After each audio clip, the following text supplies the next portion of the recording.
2001వ సంవత్సరంలో ఒక బక్కపలుచని మనిషి ఒక కలగన్నాడు.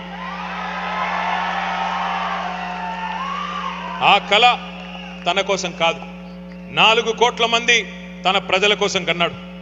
దేశ స్వాతంత్రం కోసం పోరాడిన మహాత్ముడి స్ఫూర్తిగా, అదేవిధంగా బోధించు, సమీకరించు, పోరాడు అని చెప్పిన డాక్టర్ బాబాసాహెబ్ అంబేద్కర్ స్ఫూర్తిగా, ఐ హ్యావ్ ఎ డ్రీమ్ అని గర్జించిన మార్టిన్ లూథర్ కింగ్ స్ఫూర్తిగా ఆనాడు చిమ్మ చీకట్లలో ఒకే ఒక్కడుగా బయలుదేరి ఉద్యమ బాట నుండి నేను తప్పుకుంటే నన్ను రాళ్లతో కొట్టి చంపండి అను పిలుపునిచ్చిన ఒక నాయకుడు కేసీఆర్. శూన్యం నుండి సునామీ సృష్టించి 14 ఏళ్లలో తెలంగాణ మిషన్ ఇంపాసిబుల్ అనే పరిస్థితి నుండి ఎట్లా కాదు పాసిబుల్ అనే పరిస్థితి చేసి చివరికి ఢిల్లీ మెడలు వంచి తెలంగాణ తెచ్చిన నాయకుడు కేసీఆర్. ఆనాడు కేసీఆర్ గారి పిలుపు మేరకు సకల జనులు ఏకమై అపూర్వ పోరాట సన్నివేశాలను ఆవిష్కరించి స్వరాష్ట్రాన్ని సాధించుకున్నాం.